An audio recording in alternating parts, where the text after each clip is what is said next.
Welcome back. This is part 2 of learning at home and preparing to learn at home. In part 1, we talked about mistakes as opportunities and using mistakes as opportunities to learn.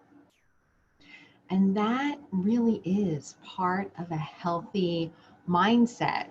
And it always, I laugh because as I was drafting the notes for this episode, I thought part of a healthy mindset reminds me of when I was growing up and watching too much TV, and the commercials for Trix or Honeycomb or whatever it was would be part of a nutritious breakfast. And so it's kind of the same though, right?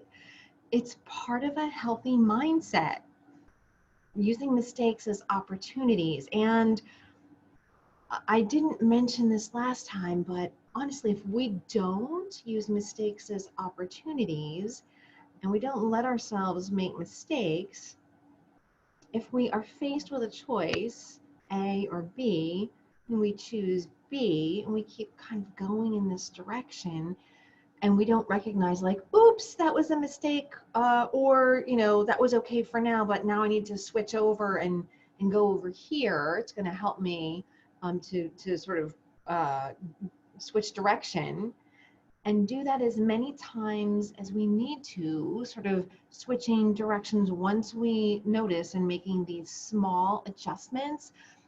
Really, I have a friend who was a fighter pilot, and she tells me all the time, that's how you fly. You course correct. You don't kind of just set it and forget it, because if you do that, you're way far afield from where you meant to be. So you're always like, oops, you're a little off to the right, so adjust left a little. All right, now you're a little left, so adjust right. And you keep adjusting. And that's the way you go. It's the way you get to where you want to be. And so I just think that's a very healthy, helpful visual for so many things, but certainly for us as parents, and certainly as we're entering brave new worlds as parents with learning at home, or whatever flavor of learning at home is going to be happening in your household. So that's good. And I wanted to I actually wanted to mention too, I was out for a walk with my husband the other day, and this whole time, this spring and summer after quarantine, there have been a lot of lawn signs with, congratulations to all the seniors from, Rydell High 2020, or, Rydell Middle School 2020, or whatever it is. And yesterday I saw one, we were out for a walk, and we saw one that said, any functioning adult 2020, and it had all these stars and balloons and streamers on it, this sign. It was funny, but it was just kind of a nice reminder that we've actually been through a lot. And so let's recognize that, and recognize that we have a lot of capabilities. We can lean into each other. We can lean into the communities that we have around each other and around us, and still make progress through the unknown, and think of it as an adventure as opposed to this dangerous, terrible, like woe is me kind of thing. So for what it's worth, I wanted to share that sign. I think when we as humans, and actually, I guess I should give you the title for this part 2. Part 2 is all about collaborating, okay, and sharing the controls with our kids. And where I was going was, and for those of you who are listening to the podcast in audio, you can imagine I'm holding a small pencil in front of me with the eraser side up, and the eraser is the parent and the point is the child, okay? So a lot of times we get into either or thinking when we're facing something new. We can easily see the two extremes. And so if we're thinking about this whole virtual learning environment, we kind of go like, okay, well, I know what school looked like. I know what it looked like for me. I know what it looked like last year for my kid. I know what a traditional classroom looks like. So that means I have to recreate that at home. And that means that I need to be the enforcer, and I need to be the one who's making sure that everything is happening and they're tuning in at the right time and everything else. And I need to sort of take on that role of teacher and sort of enforcer, and sort of being in charge and dictating. And so that's pretty hierarchical, right? If you think about the traditional teacher-student model, pretty hierarchical. And so that's one end of the spectrum. And then if that's like, you know, imagine that this is a pendulum and then it swings all the way, and you imagine the other side of the spectrum, which it's easy to imagine both ends, right? And the tip is up now. And so, you know, could be the extreme is like, you know what, my kid has their schedule, like they're going to do what they're going to do, and this isn't going to last forever. And, you know, I'm going to make all the food and whatever, and I'm going to like check in and see what they're doing, you know, at the end of the day.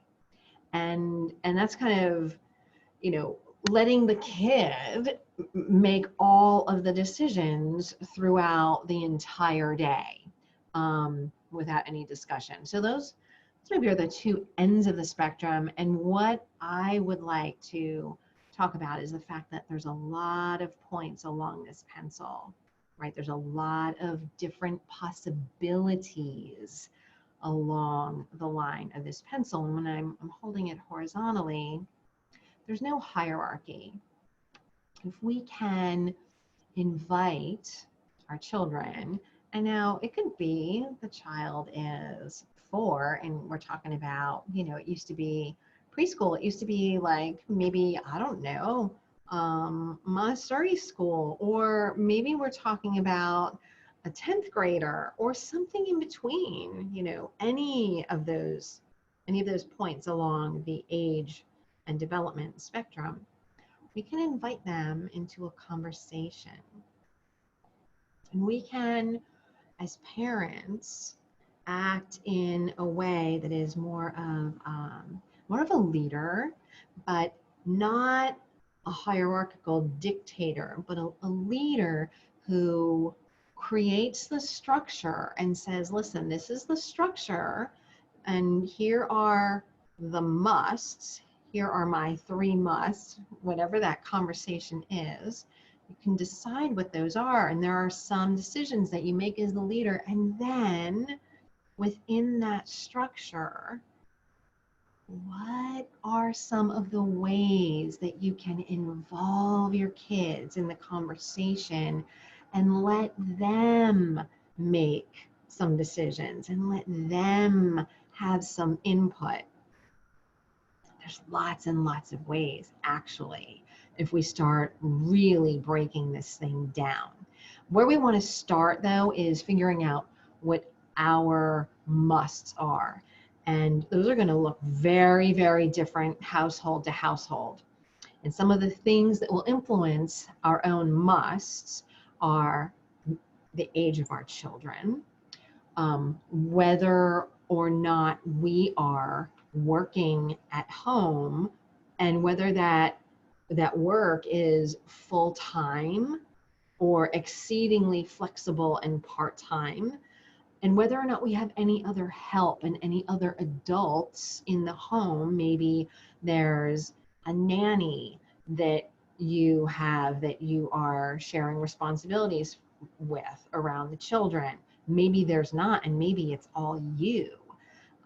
But there's lots of factors that can come into play for what are the musts. And I'm just going to throw a few things out there. Like your start time for the school day could be one of your musts. Okay, guys, I need to be checking in and doing my thing at work. And so the work day, school day is going to need to start at 8:30. So then some things that they might have influence around would be, what time do we want to get up? how often do I want to make my own breakfast versus do we want to rotate if there are a couple of kids, or alternate with mom or dad, and see who's going to make breakfast and what does breakfast look like and what's my routine before I get into my schoolwork and my school day. And maybe that varies by child and maybe it doesn't. Maybe another must, and I'm imagining too, like if my kids were 10 years younger, and if I had a 5-year-old and a 7-year-old, one of my musts might be that we have some together time, some play time in the middle of the day or in the late morning or whatever the time is, but we have a block of together playtime. And if the weather's nice, maybe it's outside. And if it's not, it's in another designated space in the house. That could be and must doesn't have to be like unattractive and, oh, I don't want to do that. That's not what a must is, but it's sort of an anchor in your day, like something that you are deciding that is going to help you to create the structure that you need to do what you need to do in your day. Another piece of structure could be, hey, we're all going to be done with what we need to do by X time. And X time could be 1 o'clock if you have really, young kids too, and they're napping or they're resting or whatever it is, or could be 3 o'clock so that, if there's some sports practices or whatever it is, but here are some of the pieces of structure that you can put in place. I would suggest that the minimum number that you need is good. And 3 is a great number of those. Like you can't have 7 musts. That's too many. It's just too many. And then, depending on what your musts are, then you get to have the fun conversations about what should the rest of the day look like? I mean, you guys have schoolwork, or you have this, or you have that. When would you like to get up? Would you like to take your bath or shower in the morning or in the evening? What time would you like to have breakfast? Do you want to learn how to make pancakes so you can make pancakes for yourself and or for me and the whole family? Where would you like to do your schoolwork? Would you like to set up and everybody sets up at the kitchen table or what have you, and that's where it gets done? Or maybe one child likes that and another one likes her own room because she likes things just so, and the different types of energy are better coexisting in separate spaces. So there's a lot of things that they can have influence and control over and come to their own decisions. How long does it make sense to be focused before it's break time or a time for a play break or whatever it is? And how will we keep track of that?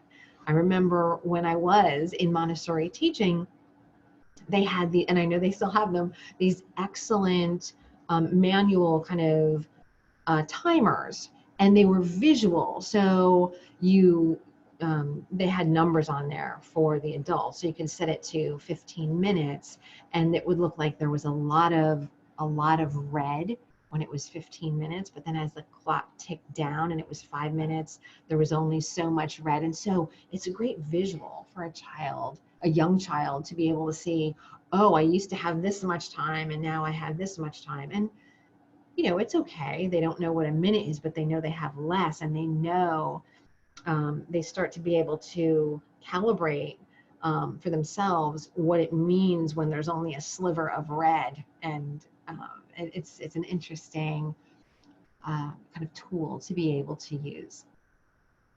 Now, all of this is very aligned with Montessori philosophy of creating a structure that is appropriate for the ages of the children, the development level of the children, and then allowing freedom within that structure.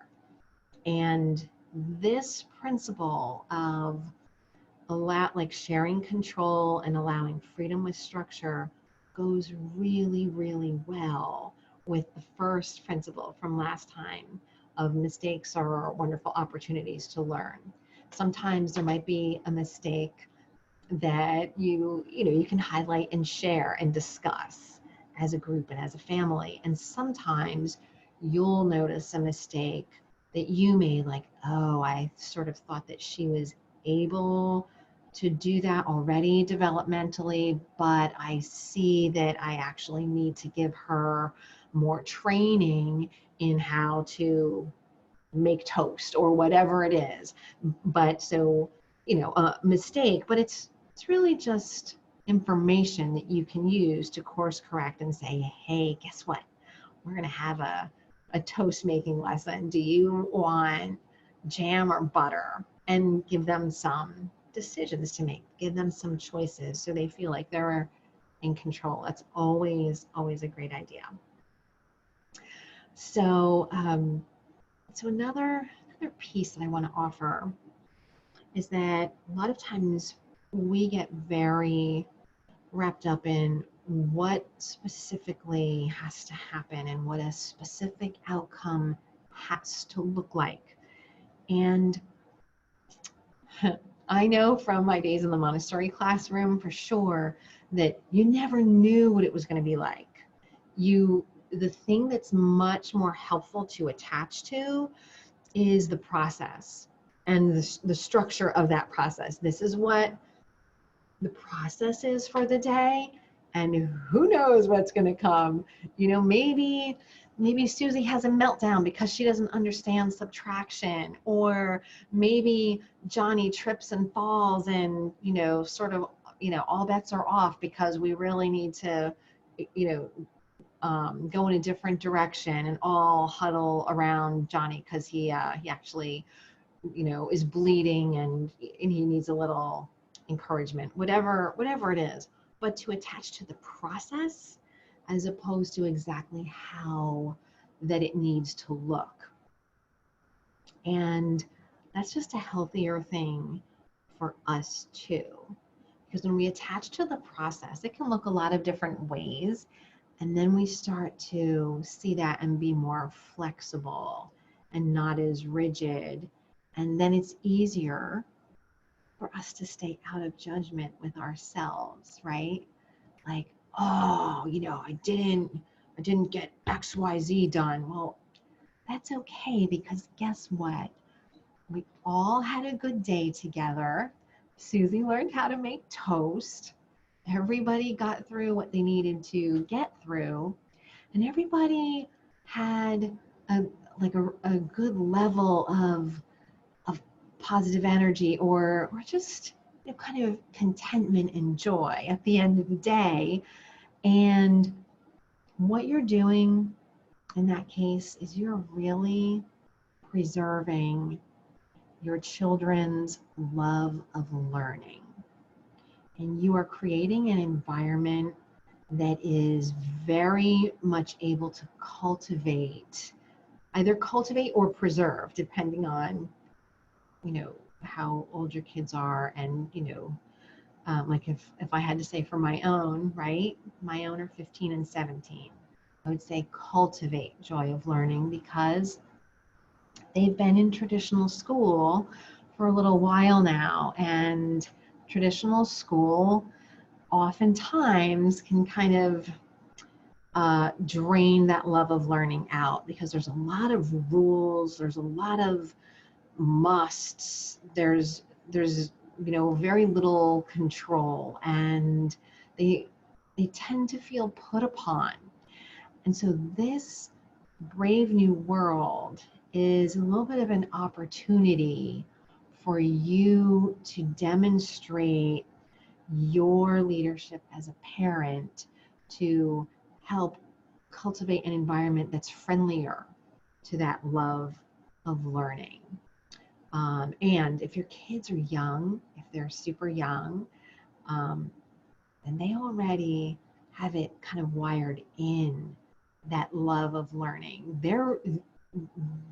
That's how their brains are wired. They are little sponges. And in part 3 of this series, Learning at Home, I'm going to talk a little bit more to the parents of the young children, and bring some of my Montessori um, Montessori experience and knowledge to bear, just to offer you some tips about how to create the home environment so it's very friendly for kids to develop their capabilities and to feel very competent and capable, with very little effort and with very little pulling at your skirt and asking, Mom, can you reach this for me? Or Mom, can you do this? Or what have you.